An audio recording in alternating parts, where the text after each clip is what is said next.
We're going to the moon. With NASA's Artemis campaign, we will explore the moon in new ways, travel vast distances, and discover more than ever before, all while learning how to live and work on another celestial body. A next-generation lunar terrain vehicle will take us to places never visited by astronauts. Harsh landscape, extreme cold, and limited sunlight at the moon's south pole demand a truly off-road and off-planet vehicle. It will let us conduct science and locate new resources, and that will help us go deeper into our solar system. We're building on over 5 decades of experience, and this time it will operate with or without astronauts on board, enabling continuous exploration and science on the lunar surface.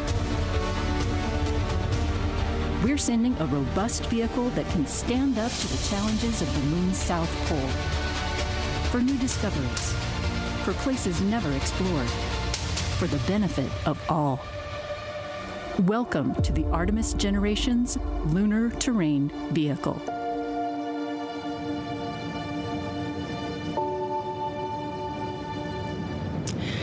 Good afternoon and welcome to NASA's Johnson Space Center here in Houston, Texas. I'm Victoria Ugaldi. Today we have an exciting announcement to reveal the company selected to move forward in developing the Lunar Terrain Vehicle, which will allow astronauts to explore more of the lunar surface during Artemis missions. We have some panelists here today who will be providing remarks and answering some questions regarding the new award. With us today we have Vanessa Weich, Director of the Johnson Space Center, Jacob Bleacher, Chief Exploration Scientist at NASA headquarters in Washington, D.C., Laura Kearney, Manager of the Extravehicular Activity and Human Surface Mobility Program here at the Johnson Space Center. We also have representatives of the awarded companies to provide remarks and address questions, but I will give the honors to Vanessa for announcing the selected companies. We'll first start with some initial remarks from each of our briefers before opening it up for questions. We'll be taking questions on our phone bridge as well as from here in the room. If you're here in the room, just raise your hand and we will get a microphone over to you. For those on our phone bridge, please press *1 to enter into our queue. And with that, I will hand it over to Vanessa for opening remarks. Thank you. Thank you, Victoria. Good afternoon. NASA's Johnson Space Center is proud to continue exploration via NASA's Artemis Moon to Mars program. As the home to mission operations, astronaut training, human spacecraft development, systems integration, and program management of our premier NASA programs, I am pleased to talk about the accomplishments that happen here every day. At the Johnson Space Center, we are very proud of managing the International Space Station, where we are operating and conducting science 365 days of the year, and it not only benefits Earth, but it also is helping us with our exploration goals. Through the Artemis program, we will witness our nation's return to the lunar surface, this time establishing a sustainable human presence on the moon in preparation for missions to Mars. Building on commercial collaboration that started in low Earth orbit, we're fostering a commercial space economy with private sector and international partners. In view of this, I am pleased to announce, after a very thorough and rigorous procurement process, NASA is selecting 3 awardees to provide lunar terrain vehicle services. The awardees are Intuitive Machines, represented by Steve Artemis, CEO and co-founder; Lunar Outposts, represented by Justin Cyrus, CEO and founder; and Venturi Astrolab, represented by Jarrett Matthews, CEO and founder. Congratulations. Thank you. Thank you. This capability is being added to the other Artemis elements. The excitement here is tremendous as we are training our Artemis II crew for an upcoming test flight to the lunar vicinity next year. These will be the first humans to venture to deep space since 1972, at the close of the Apollo era. They will board an Orion spacecraft on top of a Space Launch System rocket and be launched from a mobile launch platform at Kennedy Space Center. Our astronauts, engineering, operations, and health and medical teams are working with other commercial and international partners on vehicle and systems that will support sustainable lunar missions. Johnson Space Center is proud to lead other critical elements of the Artemis architecture, including commercial lunar payload services that provides robotic exploration activities, Gateway, which is humanity's first space station around the moon, as well as our exploration-capable, commercially provided spacesuits. In support of future Artemis missions, Gateway will play a key role in helping NASA and its partners learn how to live sustainably on another body. The Orion spacecraft will dock with the Gateway, and our astronauts will perform crew-tended operations while preparing for surface operations via commercially developed human landing systems. As astronauts explore the South Pole region of the moon during our Artemis missions, they'll be able to go farther and conduct more science than ever before thanks to the Lunar Terrain Vehicle. Think of a hybrid of the Apollo-style lunar rover that was driven by our astronauts and an uncrewed mobile science platform. This will give the crew the capability to travel a distance much further from their landing sites. In addition, during uncrewed operations, the LTV will provide autonomous operations for science and technology. NASA and the Johnson Space Center workforce will continue to work closely with Intuitive Machines, Lunar Outpost, and Astrolab as they build the LTV, providing insight throughout the development and ensuring that the system is safe for our astronauts. Congratulations. Thank you. Thank you. All right. Thank you, Vanessa. I'll now hand it over to Jake. Thank you, and thank you for having us, Vanessa. This truly is a exciting moment as we're looking to the moon and continue to take steps with Artemis to build a blueprint for exploring space. I would like to congratulate Astrolab, Intuitive Machines, and Lunar Outpost for bringing forward your innovative and creative solutions that will provide new opportunity for exploration of the moon. I'd also like to congratulate Laura and her team. I know they spent a lot of hard work, a lot of time and hard work to reach this point. Now, I would like to take a moment to ensure that we all recognize the importance of this announcement. If you'll indulge me for a moment, let's take a step back in our memory and try to remember a time when you were a child.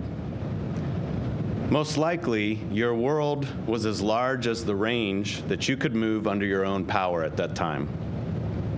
Now try to remember how it felt when you first gained the ability to move beyond the boundaries of that world. For me, that involved learning to ride a bike. Maybe for you, it was something different. Roller skates, roller blades, skateboard. Maybe it was a wheelchair, or maybe it was even access to public transit for the first time. Regardless of your technical solution, you could now reach places that were previously off limits to you. Enhanced mobility fundamentally changes one's world. It changes where you can go, it changes what you can do, quite simply, it changes what you can learn. Science is our toolbox for learning, and enhanced mobility is one of the most important tools in that science toolbox. Science itself is one of our fundamental reasons that we're going to the moon. Science will help us learn about the moon, about how we survive in space, and that will help us build that blueprint for exploring away from the Earth. The moon is a treasure chest of science that can unlock the secrets of our solar system and teach us more about our home planet for the benefit of all. The lunar samples returned from the Apollo program dramatically changed our view of the solar system, our place in its evolution. And scientists continue to this day to unlock new insights from those samples. The diversity of Apollo samples increased We want the Lunar Roving Vehicle-enabled exploration of more surface area per mission. That diversity of lunar knowledge is what we seek now. Observations from previous robotic explorers in space and even an impact mission on the surface have proven that permanently shadowed regions on the moon, including some craters in the South Polar region, contain frozen water. Yet we are only scratching the surface of knowledge that the moon has to offer us. Future samples from Artemis missions will increase that diversity of our knowledge about the moon. The discovery of water on the moon holds promise for both science and human exploration. NASA wants to understand how much water exists below the surface and whether or not we can access it. Better understanding of the sources and concentrations of this water will help teach us how the moon formed and evolved, and may provide resources for our future explorers. Under Artemis, NASA is sending robots and astronauts to explore more of the moon than ever before, including the lunar South Pole, where no humans have ever been. Crews will use the LTV to explore. They will transport scientific equipment, and they will collect samples from the lunar surface from much farther than they could if they were on foot alone. This will enable us to learn more science as we go. With the addition of the LTV, we are combining the best of human and robotic exploration. Between the Artemis missions, when our astronauts are not on the moon, NASA can use the LTV's remote operation capabilities to continue exploring.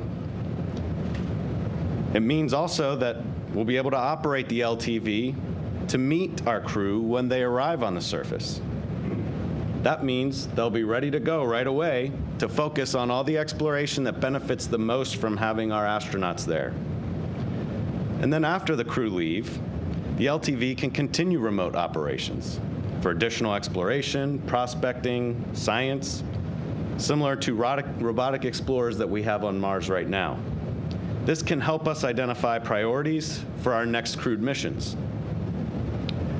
With NASA's Artemis campaign, we are building up the capabilities needed to establish a longer-term exploration and presence of the moon. And the LTV is one of those capabilities that will enable us to conduct more science as we explore.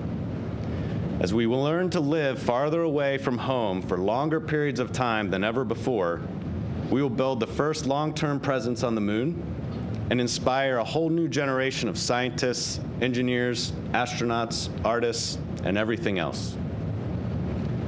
Mars remains a horizon goal, and what we learn here on the moon, both with our operations and how to interpret the science, that will help us when we're ready to take that next giant leap to Mars. Now, I like to imagine the views and the vistas that the LTV will enable us to see from the surface of the moon. This truly is an exciting next step in exploration. The LTV is truly an exploration vehicle. Where it will go, there are no roads. Its mobility will fundamentally change our view of the moon. Thank you. Thank you, Jacob. And now we'll go to Laura Kearney. Thank you, Victoria. So really excited to be here today. As was mentioned, our NASA team has been working really hard to get to this point. Started a couple of years back. It took us a little while to really understand the requirements for this vehicle and what it meant to ask a vehicle to operate on the moon in the lunar South Pole region, full-time, 24/7, 365 for up to 10 years. So we wanted to make sure we were really getting the requirements set right when we put this request for proposal out. We also wanted to make sure we truly understood our acquisition strategy. As was mentioned, we want to make sure we are pushing the commercial industry forward and making sure we are establishing a robust lunar economy on the moon. So it took us a little while to make sure we understood what that requirement set was. Once we got the RFP out, our procurement team really kicked in, and they have worked really hard for the last year maintaining the schedule so that we could be here where we are today. So I am really excited to have the three gentlemen sitting here to my left. We've been waiting to this point where we can start engaging them as a program going forward.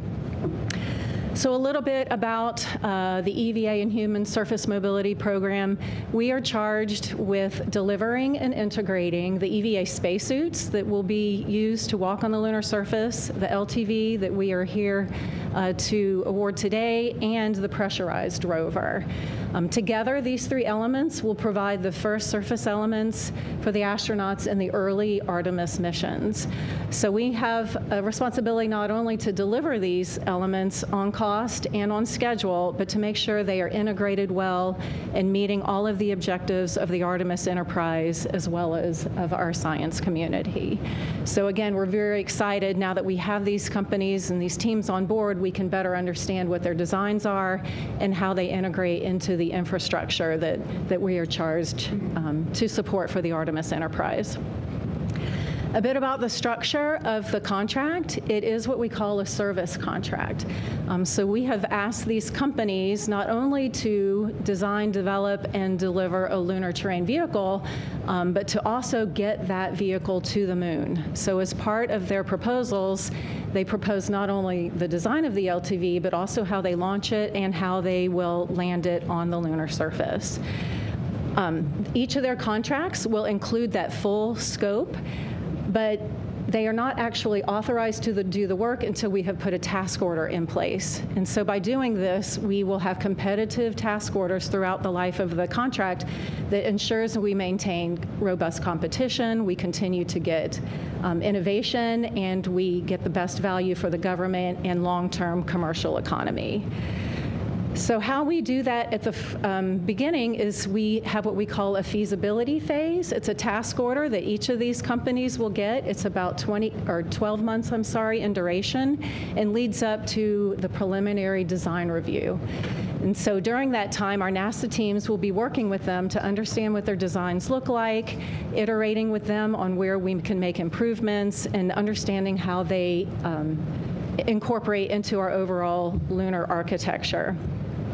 Once we get past that point, we will have a follow-on subsequent competitive request for proposal go out. They will then compete for what we call a demonstration task order.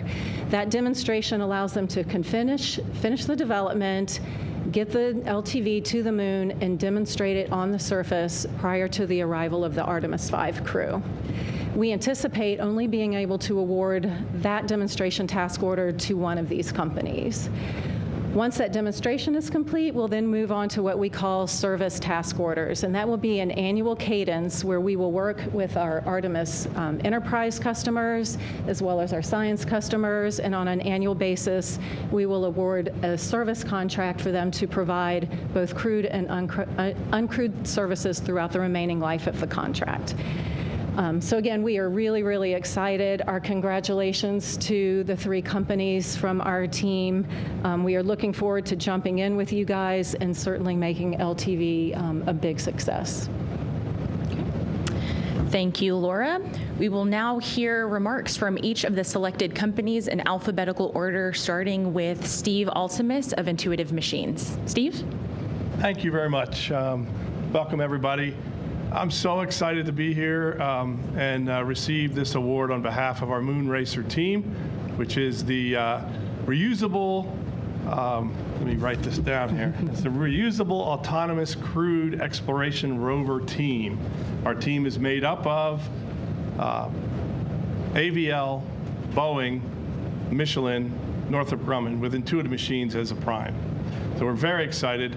I remember about a month ago, I was in this room in a press conference celebrating a successful soft landing on the moon.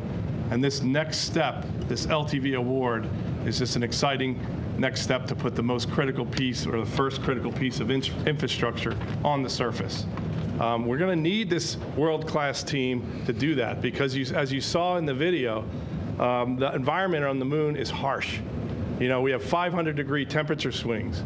The South Pole region is rocky and craggy and shadowed. It's going to stress our suspension, our drivetrain, our power systems, and our autonomous driving algorithms and software. And we're going to need this globally integrated team to pull that off, to allow this rover to live for 10 years and provide the service that NASA is asking for. I think what's really important also is to applaud NASA for this non-traditional, forward-thinking procurement. It really is exciting that not only are we going to support the Artemis campaign with crewed missions and uncrewed missions, but also it's commercially available for us as a commercial business to sell capacity on that rover and do that for international partners and for other commercial companies and space agencies around the world. So this is another first, this LTV contract in a burgeoning cislunar economy. And I'm really happy to represent our Moon Racer team and to be here and appreciate NASA's award. Thank you very much. All right. Thank you, Steve. Next up is Justin Cyrus with Lunar Outpost. Hi, my name's Justin Cyrus, and I'm the CEO and founder at Lunar Outpost. For those of you who don't know who we are, Lunar Outpost is the leading mobility provider in the world. We have 4 rovers that are headed to the lunar surface. First one this year, later as a part of the IM-2 mission. Shortly after, we'll be a part of the IM-3 mission going to Reiner Gamma, and a commercial mission to follow, and an international collaboration from there as part of the Australian Space Agency's Trailblazer program.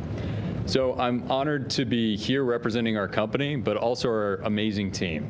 So our team consists of Lockheed Martin, General Motors, MDA Space, and Goodyear, who are all providing critical components of this overall contract. Now, our team combines proven human and robotic heritage, which is extraordinarily difficult to come by, and we're very fortunate to have as a part of our group. And what we're doing is taking not only this space heritage, but we're taking cutting-edge technology and automotive industry strengths to provide a true off-road vehicle capable of allowing us to live and work on the surface of the moon. With a strong focus on commercialization and enabling the new cislunar economy, our team is well positioned to help NASA take the next leap. As a part of the Artemis campaign, our LTV design emphasizes astronaut safety, alongside groundbreaking new capabilities that enable new mission profiles, including notably enhanced science mission returns, alongside building and maintaining infrastructure on the surface of the moon. I am truly humbled to be here on stage at Johnson Space Center, where as a kid, I grew up right down the street, watching the people of this center and watching the people of NASA continue to constantly push boundaries and explore new horizons. And that spirit of constantly pushing, improving, and exploring is what's led me to be here on this stage today. So first of all, thank you for that inspiration, and I really hope I am able to be a part of this program and inspire the next generation. Now, I do also want to thank NASA and Johnson Space Center for letting us have the opportunity to get humanity back to the moon and on to Mars, hopefully this time to stay. And I will do my best, and our team will do our best to make the most of it. Thank you. Thank you, Justin. We'll now hear from Jarrett Matthews of Venturi Astrolab. Jarrett? Thank you. Thank you for joining us today. Astrolab is on a mission to move humanity forward by building and operating a fleet of multi-purpose planetary rovers for transporting crew, supporting science and exploration, and robotic cargo logistics on the moon and eventually Mars. First, I would like to express my deep gratitude to NASA for giving us this opportunity to work alongside you on the LTVS project, and to the Astrolab team for working so hard for years on the LTV design and for putting together such a strong proposal.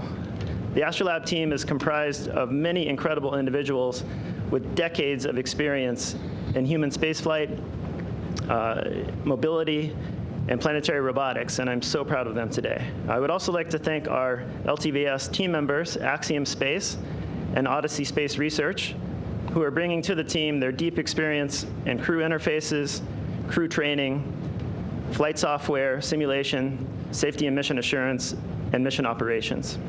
And finally, our strategic partners at Venturi, who are bringing their cutting-edge advancements in electric mobility, energy storage, and lunar tire design. Astrolab has been working for over 4 years on our commercial platform called the Flexible Logistics and Exploration Rover, or FLEX. FLEX is designed to operate on the moon for years and is purpose-built to help establish a permanent human presence on the moon and to serve as a catalyst for the lunar economy. The first commercial version of FLEX is scheduled to land on the moon in late 2026 with up to 1.5 tons of commercial cargo. The mission will allow us to validate our strong commercial model prior to sending the Flex LTV for NASA's Artemis campaign. Everything NASA has ever accomplished has been because they can assemble great teams, and that's exactly what we've done at Astrolab.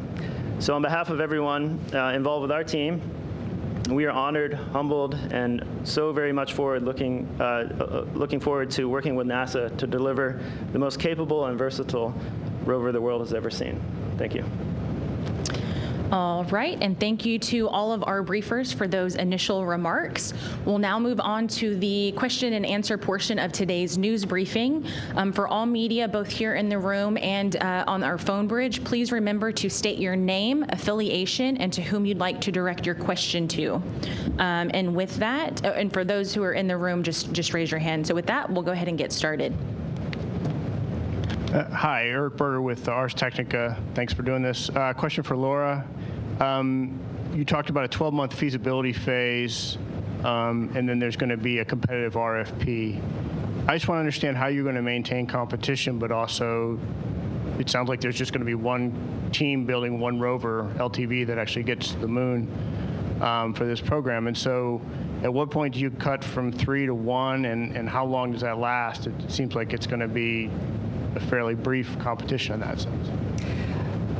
The current plan, again, a lot of it is based on available budget. And so right now the intent is to just run this feasibility phase through the 12 months, as I mentioned, and at that point, one demonstration. But that said, this contract mechanism is extraordinarily flexible. We can bring task orders onto this mechanism at any time. So depending if another use comes in, we can certainly turn on another task order for another development or service effort. We also have an on-ramp clause that allows other companies to come onto this contract in the future should they have capability. So really it is a matter of objectives, requirements. If we have customers that come with additional funding, we have a contract mechanism that will allow companies to continue to compete for future demonstrations and service periods. Okay, thank you for that question. And just as a reminder, for those on our phone bridge, please press 1 to enter into our queue. And if you found that your question has already been answered, please press star 2 to withdraw it at any time. And with that, we'll take another question here in the room. Oh, thank you. Mark Carreau with Aviation Week and Space Technology. I have a kind of a few technical questions. And I don't know whether you've specified this yet, but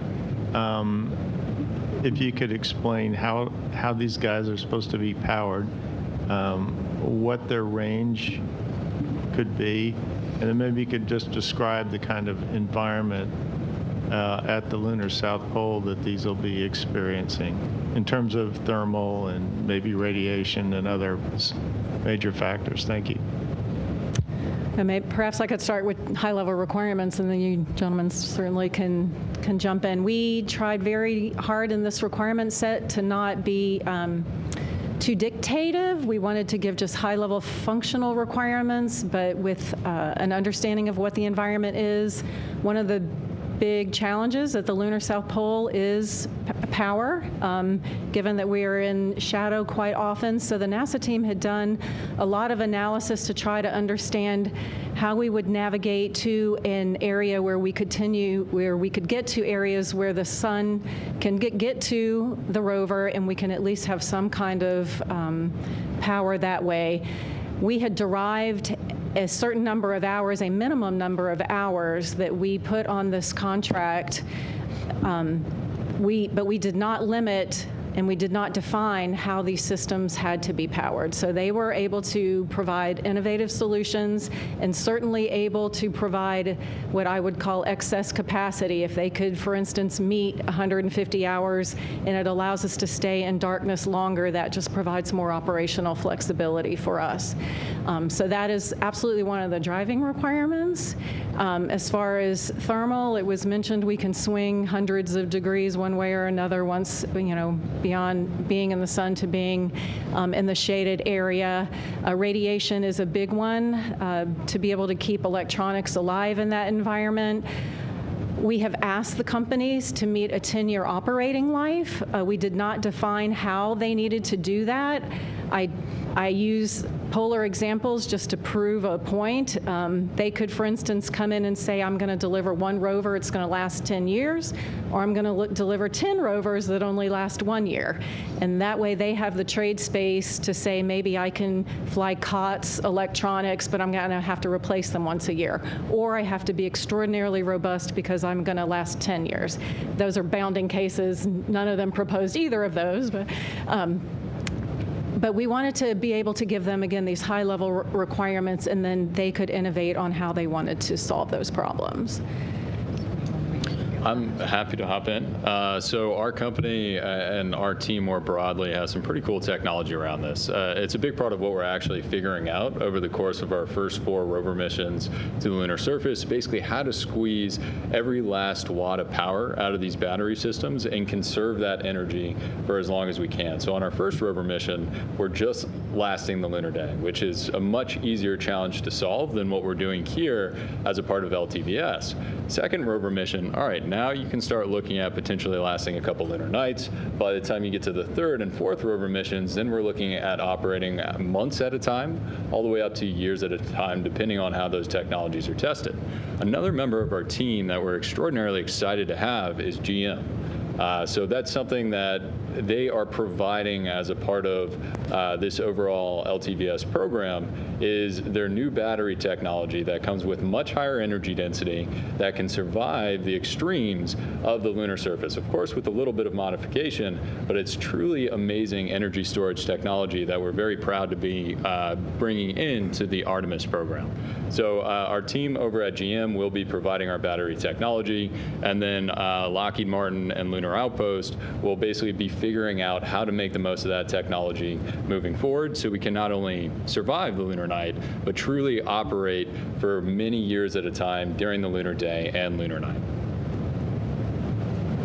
All right, thank you. Before we go to our phone bridge, we'll take one more question here in the room. Hi, Beverly Casillas for Space Scout. And I guess this one's also for Laura. What kinds of knowledge and resources is NASA sharing with these providers to kind of help accelerate the development of their concepts? We've seen, like with XEVAs, NASA provided things like the XEMU data, as well as resources like the Argo system to help with testing in the gravity environment. Could you provide any information about what kind of resources EHP is providing? Thank you. Yes, we are using a very similar model to what we had on, we call it XEVAS. It's the EVA acquisition.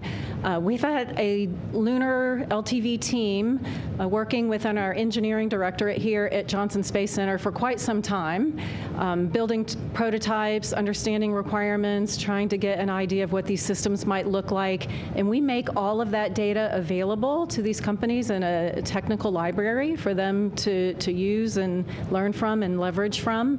So all that data is available. As we execute this contract, we will have a NASA, what we call Insight team, which will work side by side with these companies, again, providing lessons learned and information back and forth. And then also similar to our EVA contract, we will utilize what we call government task agreements. And so as part of their proposals, they actually provided, we gave them information on what kinds of assets, whether it be a testing facility, materials, certain knowledge that we have here at the Johnson Space Center, and actually all centers across the agency. We made that available to them so that they could then propose back to us where they would like to use those capabilities as part of their overall proposal. So certainly Johnson Space Center here has a lot of facility capability. Zero gravity or lunar gravity offloading systems that we anticipate them to use. We have some virtual simulation capabilities we anticipate them to use. And then, of course, this is where we will be bringing the spacesuits in and integrating the human element along with our crews and our engineering test subjects. And so all that capability is being made available to them as they go through the development process. Yeah, I'd answer that too. For Intuitive Machines in our team, we've made extensive use of the GTA process that NASA offered across multiple centers, and whether that's Ames Research Center for autonomous driving, path planning. They have some great algorithms that do that, and whether it's Goddard Space Flight Center for communications, or whether it's Johnson Space Center for the Argos gravity offload system. So there's quite a bit of capability in the agency, which we plan to leverage. That was part of our proposal and priced accordingly. So this is really going to be a government and private sector partnership that builds this LTV and delivers it to the surface. We've actually been testing our lunar tire prototype here at Johnson Space Center for the last year, as well as at NASA Glenn through the NASA Announcement of Collaborative Opportunity program. So separate from LTV, but that technology is going to be applied to LTV. All right, thank you. And just as a reminder, if you are online on our phone bridge, please press *1 to enter into the queue to ask your question. And with that, we will go to Jeff Faust with Space News. Good afternoon. A couple of quick questions for Laura Carney. What is the dollar value of these initial task orders the three companies are getting? And then also, how many proposals did NASA receive for the solicitation? Thanks.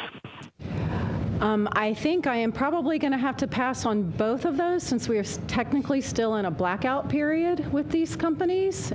So once that blackout period is over and source selection statements are released, I think that information, some of that information at least, will be available to you. All right, thank you, Laura. We'll take another question on our phone bridge. Kenneth Chang with the New York Times. Hi, thank you.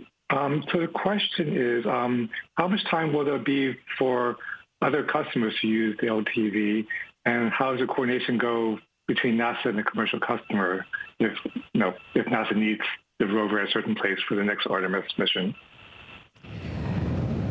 So we thought about that a lot, actually, in how we developed this RFP. We had to really strategize on different models for how we might establish those agreements. We understand, at least, we believe, in the early phase, NASA is going to have to be somewhat of an anchor tenant. And then we hope that over the 10-year operating life of this vehicle, we can start bringing in more and more commercial requests as the market evolves. So as I mentioned, we will have these one-year service periods. And we started a model where the first service periods tend to be more NASA requirement driven. So NASA, either through our science requirements or our exploration requirements, will carry about 75% of the burden or so, freeing up about 25% of the capacity for other commercial uses. We have other mechanisms on the contract where, as we go over time, and NASA perhaps becomes less and less of a user, we can open up more and more of that capacity for the commercial space. We also put processes on the contract where we have science and utilization teams that come in and they help us understand what their objectives are. We have joint agreements with the companies where we can get together and say, over the course of this next year, these are what our objectives are. This is the mission that we want to meet. And NASA ultimately, even though this is a commercial service, especially when it comes to crewed missions and crew safety is paramount, NASA still has mission authority and risk acceptance over how this vehicle is operated on the lunar surface. So we have set up, through the contract structure, a lot of that I would call governance and authority infrastructure to make sure that we are collaborating with the vendor, both on mission objectives and on crew safety and vehicle reliability. And if I may, we're really excited about NASA's services approach. That allows companies like ours and like the others on stage here today to start bringing more people into the cislunar economy. Something that not widely talked about. We're not a public company, so we don't have to disclose this, but we're actually a majority commercial revenue company as a space company that's called Lunar Outpost, right? That doesn't exist 10 years ago. That doesn't exist 15 years ago. But through these new opportunities that NASA is providing providing to companies like ours, we are able to bring in those non-traditional space customers, international space agencies that are part of the Artemis Accords, and also a new block of new space companies that are helping drive value in the ecosystem. So it's been really exciting. 2 out of our first 4 missions are actually fully commercial, where one is NASA and then the 4th one is an international space agency. So we're really looking forward to trying to scale that as part of the LTVS program, and we're very excited about the opportunity to bring some more people into the overall ecosystem. All right, thank you, Justin. We'll now take another question on our phone bridge. Bill Harwood with CBS News. Yes, thank you very much. I just wanted to follow up on Mark Carreau's question earlier, trying to get a general sense of some of the at least aspirational goals each company has. For example, I mean, what kind of ranges are we talking about? I realize you don't have a solid answer to that yet, but maybe can you bound it for us at least? I assume all 3 are solar powered. Are you envisioning solar panels on the vehicle for recharging or some kind of charging station? And maybe anything you can tell us about tire technology. We're all familiar with Apollo 17 and the kind of wheels they had back then, but what are we looking at now? And I realize you don't have specifics perhaps for us, but just give us some general ideas of what you're looking at. Thanks. Well, let me interject here, Bill. A lot of this is competitive, right? So what we did was we crafted a feasible existence proof of a design to meet the RFP requirements. We are going to go through a year-long process now to get to what Laura said was essentially a PDR design for the delivery to the South Pole and also for the demonstration mission for that LTV.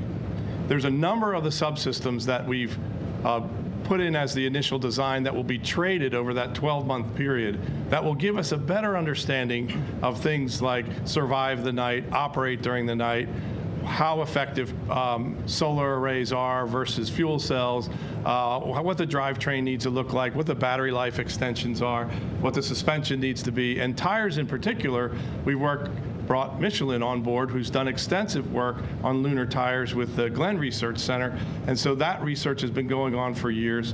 And so a lot of this work we have answers to. Even our sparing strategies that will allow us to extend the range and gain greater and greater capability out of this LTV as we learn about it and refine the design. And that's what this first design development season of 12 months is all about. So I don't want to give you specific numbers because we will work as hard as we can to exceed the requirements that the government has asked us to do.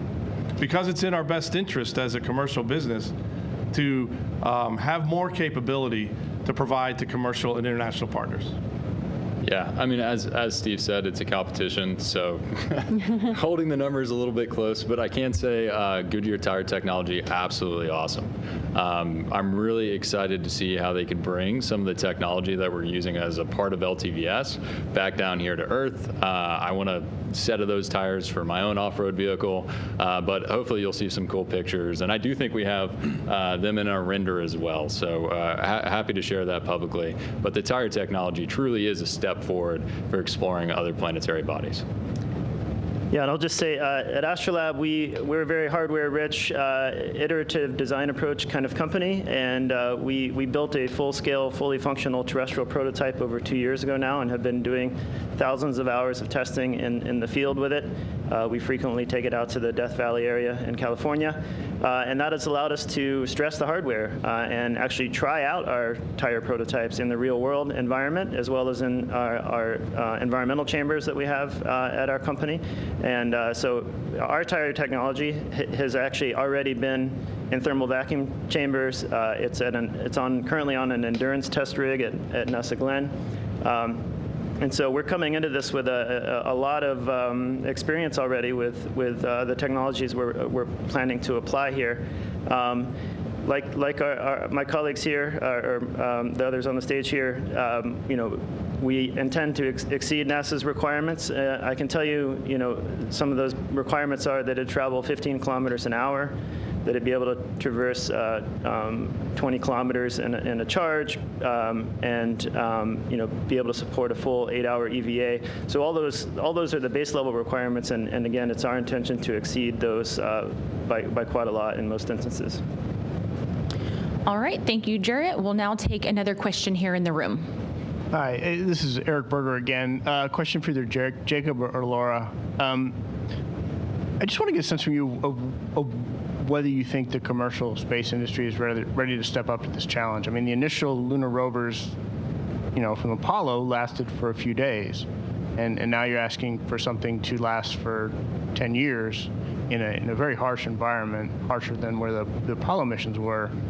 And so it's like a huge kind of a quantum step. And so first question is just give me a little bit of philosophy about why you think that sort of the industry is ready to take that step.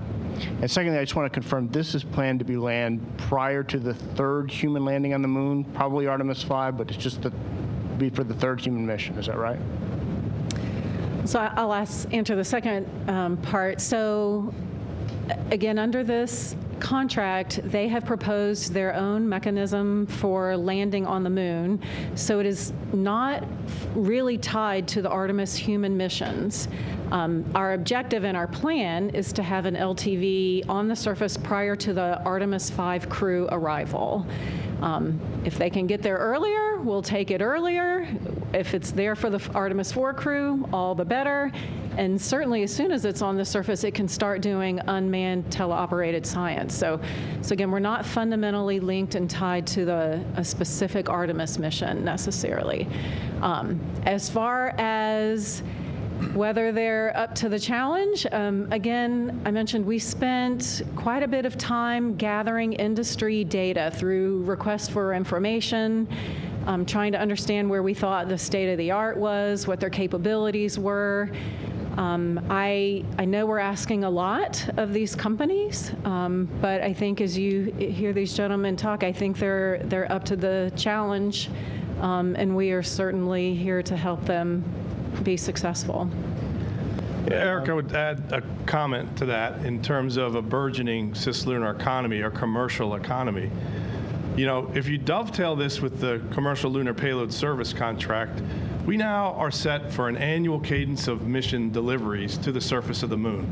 We've had our first successful mission. We'll have another one this year, and another one early next year probably. That sets up for that delivery. And building off of the core of that experience, we can continue to evolve the lander technology to the point where we can get a reliable delivery system called Nova-D, which takes 1,500 metric tons to the, 1.5 metric tons to the surface in the South Pole. So delivery is there, right? And we'll be there building on what NASA's already done to instigate the commercial market. Now, the stressor requirement that Laura and her team put out about the 10-year survival can be solved in many, many different ways. And so thinking innovatively about how to do that, dovetailing that with a sparing strategy. Now, if you have a regular cadence of missions, you already have a commercialization plan where we're seeking commercial business to augment what the government anchor tenant is. And then you say, on top of that, I can deliver spares, I can deliver additional rovers, whatever it needs to survive that 10-year requirement, versus do I have to invent something brand new where every component, including bearings and suspension and batteries, survives 10 years. So some of that thinking's gone in and you just haven't seen in the proposals.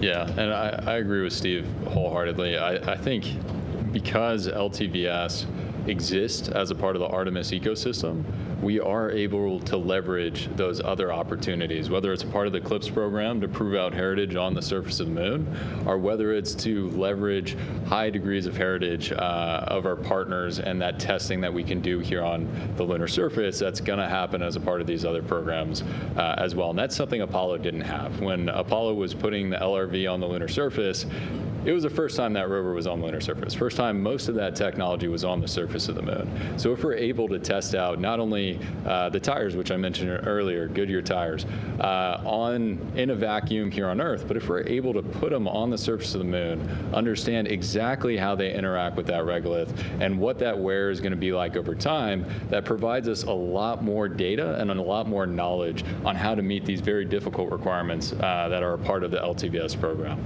So because of that Artemis ecosystem, that really allows us to have a much higher degree of confidence once we put this LTV on the lunar surface. Yeah, and I would just like to commend NASA for your process here. Maybe people aren't aware, but the first request for information for this program came out in early 2020. There was another one in 2021, a draft RFP, et cetera.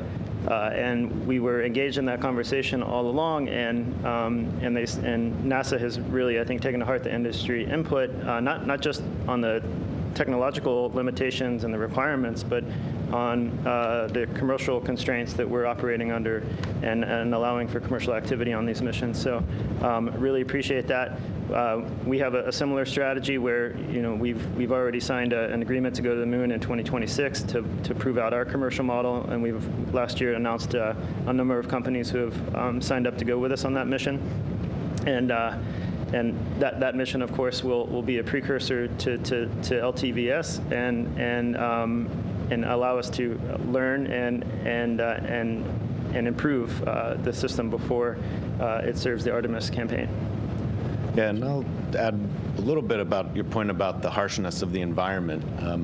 There are some areas in the polar regions that are extremely harsh. There are permanent shadows where we never see sunlight. But there are other aspects to the South Pole that we understand because of the observations we've made over the last several decades. We've had the Lunar Reconnaissance Orbiter looking at the moon since 2009. We've learned a tremendous amount. And so I think we need to be careful when we talk about the South Pole as being harsher than elsewhere on the moon. There are some aspects, and the reason we're going to the South Pole is that there are some attributes that make it a little bit easier. So we often hear talking about surviving the day. Well, a lunar day in the South Pole can be hundreds of Earth days, depending on where you go. That's the knowledge that we have learned over the last several decades that really enables us to take advantage of the lunar environment to our benefit. That data helped us develop requirements. It's the same data that's available to all of our teams to also determine how they want to go about this. And I thank them for bringing their innovation and creativity to this. That's why we're approaching this the way we are. We want to hear these different solution sets so that we can take advantage of the moon. So instead of viewing the moon as a harsh environment that's difficult, I would suggest that maybe we view the advantages we can use to our benefit at the polar region. Again, that lighting, it can be hard if you go into the dark places, but it can be easier if we are taking advantage of places with longer access to light. And so I think with the knowledge we have gained, the knowledge that's available to them, I'm confident in what we can do moving forward. All right, thank you, Jake. We'll take another question here in the room. Hi again, thank you. So with the understanding that we're early in the design phase, many features may be subject to change. Maybe you don't want to show all your cards just yet. But if you could, what newer innovative capabilities is each provider most excited about providing with their design? And how do you see that, helping your vehicle contributing to that sustainable lunar presence in the long term? Thank you. I didn't hear the whole question. Go ahead, jump in if you did. Sorry, yeah. So what capability are you most excited about providing that may be newer, innovative, or different, if you can share? And how do you see your design contributing to that sustainable presence in the long term? For me, I'll lead off and have my fellow awardees talk. But I have a strategy in Intuitive Machines where we don't necessarily aggregate all the risk into a single launch.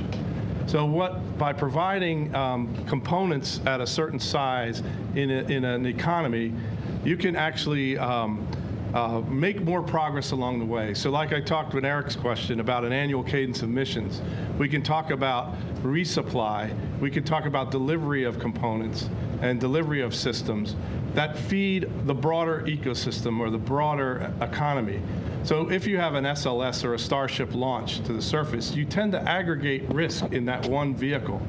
In this case, what we do is build a cargo variant, like your regional delivery in aircraft or your Amazon regional vans that deliver packages to your house. A tractor trailer doesn't pull up to your house and deliver your package.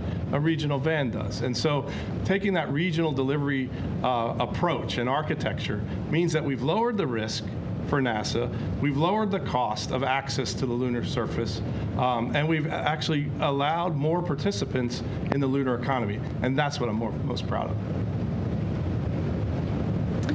Yeah, so I think the aspect of our design that I'm most excited about, and it's in the name, Flex, is we have a novel modular payload capability, and that allows us to change out different cargo, different implements, different customers, and serve a multitude of use cases, again, to really serve as a catalyst for the lunar economy. You know, the lunar surface is going to need not just rovers, it's going to need power generation, power distribution, landing pads, berms, roads, habitation, et cetera, and we're developing a platform that can support all of those use cases as we go forward.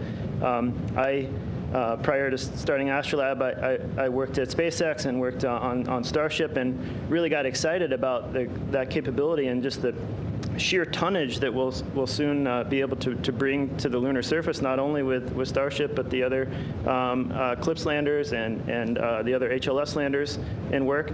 And so soon, access to the lunar surface is going to transition from, once a decade, a few tens of kilograms to, once a month, hopefully, with hundreds of tons. And so we're at a point in history now where you can actually start to contemplate industrial scale activity happening at the lunar South Pole, and we're trying to build the platform to support it.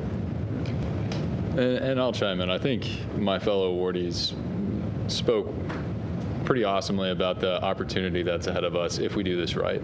To talk to your question about technologies that we're most excited about, I mentioned the batteries earlier. I think that's a critically important part to solve as part of the whole Artemis ecosystem, not just the LTVS program. So we're very excited about those. Those are coming from GM. I talked about the tires, but two of them that I didn't mention, and these are actually quite cool, and these are driven by the requirements that NASA provided. One requirement we have is we can't have more than 10 meters error on the lunar surface at any given time. This is without any infrastructure in place. We don't have GPS satellites around the moon. We don't have communication infrastructure, and we have to understand our environment and understand our vehicle dynamics to a point that we know exactly where we are on the lunar surface. And now that's not only critical for astronaut safety, but that is going to be a pretty awesome technology that I think we can bring back here to Earth that hopefully helps drive the adoption of autonomous cars in the future, that helps drive forward self-driving cars and vehicles, not only on the roads, but in some of these unconstrained and undefined environments. So that's the third. The fourth is remote operations. Now, this is something that's been a pretty difficult problem to solve in the mining and the resources industry more broadly. Remote operations during that teleoperation phase of the LTVS program has to be pretty clean, right? You can't be dropping frames, you can't be dropping packets. You have to be able to operate this vehicle with confidence, because this is, a pretty expensive asset on the surface of the moon, but at the same time, it's pretty critical to all of our commercial business plans to have this operating for years at a time on the lunar surface. So you don't want to hit a rock, right? That's not something you want to do. So you have to be able to operate in a way that provides that situational awareness, remotely driving here on Earth, or be able to operate autonomously on the surface of the moon. One thing cool that Lunar Outpost just did last week is remotely operate the Australian Trailblazer rover from here in the United States. That was actually from our Colorado offices, which we were extraordinarily excited about. So we're starting to take bites off of those critical technologies that need to be a part of this LTVS program before we've even really gotten started here. But I do applaud the NASA team for putting these requirements in place to help push forward the cutting edge technology, because there's a lot of cool tech coming out of this. Awesome. All right, thank you. We'll now go to our phone bridge with Will Robinson Smith of Spaceflight Now. Yes, hi. Thanks for taking our questions today. Really appreciate it. Question for Laura Kearney, if I may. I believe Toyota is also developing its own human version of a lunar cruiser rover. So I was curious, was that factored into the award decision today, or is that operating on a completely separate contract that'll eventually weave into the Artemis program down the road, so to speak? Thanks. Yeah, I believe you broke up just a bit at the beginning. I believe you asked about Toyota and the lunar cruiser. Is that what I heard you say? It was, yes. Okay. Yes, again, kind of back to where I started again, we have within the scope of my program both this unpressurized rover, which the LTV is, and the pressurized rover. And the lunar cruiser that you see, if you go Google it on the internet here with Toyota, is a pressurized vehicle. Both of those assets we are managing within my program. The idea is that they work together as a part of, again, a lunar system to support the crew. Where the LTV is unpressurized, it will likely be more limited in its range. A pressurized rover, when it comes along with the life support, will be able to extend the crew's range even farther away from a lander. So our concept is that the unpressurized LTV and the pressurized vehicle work together in some type of operational concept to support the crews and the scientific missions. I'm probably going to leave it at that. I would just mention we do have an announcement about a week from now related to the pressurized rover. So we'll be able to talk to you a little bit more about that in about a week or so. All right, thank you. We'll take our next question from Marcia Smith with spacepolicyonline.com. Thanks so much for taking my question. It's for Laura. The press release says that the combined maximum potential value of this is $4.6 billion. Could you talk about the time frame that covers? Is that between now and 2029 when you expect Artemis 5 to land? Because that's sort of like when you're thinking the first one will land. And how much of that is for this initial 1 year part of the effort? So the life of the contract, I'm gonna quote it, and I'm hoping I'm gonna get it right. I'm gonna look right at my source board chair, but so we set it's quite a long contract. It's up to 15 years, and it is based on a 5-year development plus the 10-year operating phase that we've been talking about. So that contract value number that you see covers the entire contract scope over 15 years.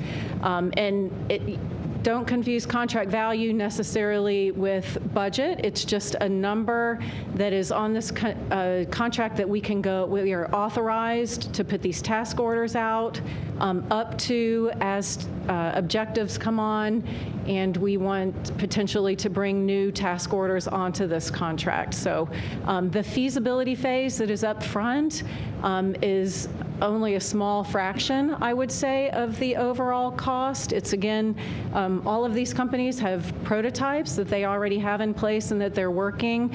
The first feasibility phase is really about, paper products and making sure we can get to a place where NASA can understand how well they are meeting our requirements.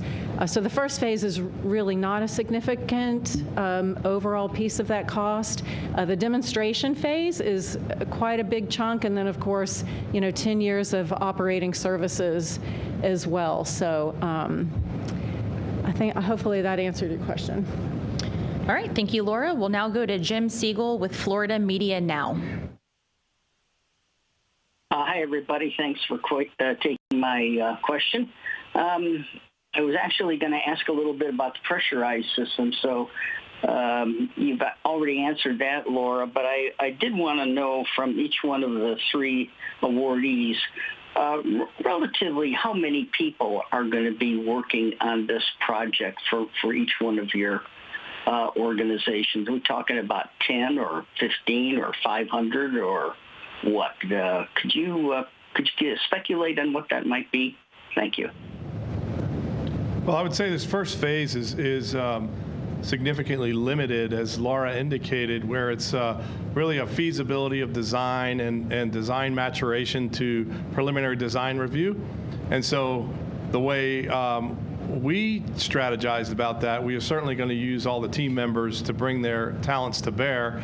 And with half a dozen team members, the numbers can climb pretty quickly. However, it's important that we manage that team size effectively in the beginning and really understand, how we're meeting requirements and how we're meeting the safety needs and the reliability needs of what NASA asked us before the team ramps up into the full development cycle. So you'll see a bell curve kind of shape in our manpower where we'll start out with a small team, and then once we get into the full-scale development for the demonstration mission, should we be fortunate enough to win that, we will ramp up significantly to deliver that system.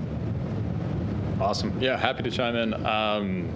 So our company, about 85 folks.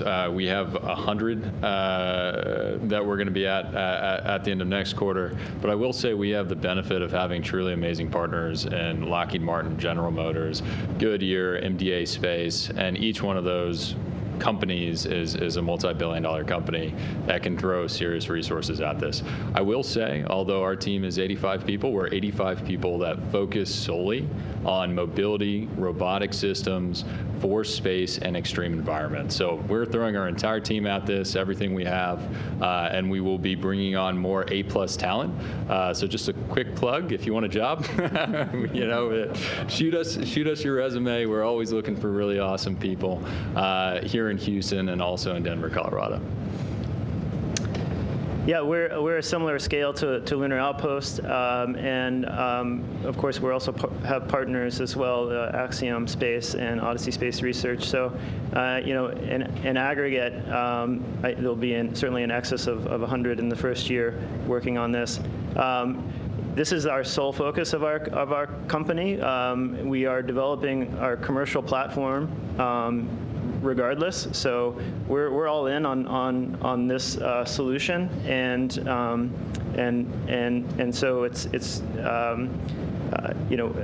similar to Steve said. If we're awarded the demonstration mission, that will drive some growth as well. But this is our entire focus, and we look forward to working closely with NASA and providing essentially that focus to this problem. Yeah. All right, thank you, Jarrett. We're going to go to our last question on the phone bridge with Ryan Catton of NASA Spaceflight Now.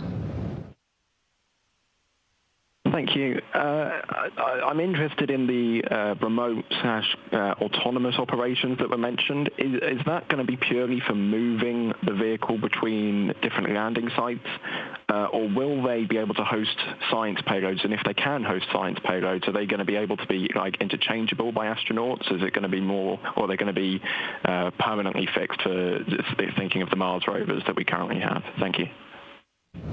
Yeah, that's a wonderful question. And the expectation is that we'll be able to host scientific payloads on the LTV, and that we could use those payloads to conduct scientific research between the time periods that the astronauts are there. Your question was focused on the telerobotic phase. So the goal is to be able to conduct research with astronauts, move astronauts around, help them get to locations they wouldn't otherwise be able to reach, and then to conduct continued exploration and science after they've departed. So the payloads, we don't know what they are yet. We'll be working with our directorates across NASA to identify that. But the rovers themselves, and anybody else can chime in here, are likely to have a suite of sensors to help with a lot of that telerobotic activity. So they really will be exploring, and that really goes hand in hand with science. It's collecting knowledge. It's learning about the environment. They'll conduct reconnaissance so that we know better how to move around in the future. You've heard them hinting about this, that's iterative build and steps to learn how to do this work. And the science knowledge is kind of a backbone that we have. And we talked earlier about the environment and how much we've learned about the environment over the last several decades. And this is just just a continuation of that effort to continue learning, and the capabilities that we've requested for the vehicles are to be able to host those payloads and support the astronauts when they're there. Yeah, with our terrestrial prototype, we've actually also built a 2.5-meter long 6 degree of freedom robotic arm with a modular end effector, and that's allowed us over the last couple of years to practice doing science operations, deploying instruments, collecting samples, deploying infrastructure, and we do that routinely. We do it remotely as well, operating from our Mission Control Center in Hawthorne, California, and so we're already on that path to really get the most out of these vehicles in order to enhance the science return of the Artemis campaign. Yeah. Oh, you gonna go, Sue? All right, happy to jump in. I think obviously the coolest thing about the LTVS program is its contribution to the broader Artemis campaign, providing mobility for astronauts on the lunar surface, and that's number one. What's really exciting, though, is there are multiple other goals and objectives that we can solve with this platform, with this LTV, that are incredibly important to the sustainability of the new cislunar economy, whether it's building infrastructure on the moon, whether it's prospecting and sampling resources, or whether it's performing these enhanced science mission objectives that the NASA folks were just talking about. It really is a truly capable vehicle, and I'm really excited to see what this vehicle is going to do on the lunar surface. All right, thank you so much. That is all the time we have for today. Thank you once again to all of our briefers for their time, and congratulations again to Intuitive Machines, Lunar Outpost, and Astrolab. We do hope that you will continue to follow along with NASA's Artemis campaign at nasa.gov/Artemis. That will wrap up today's briefing. We'll see you next time.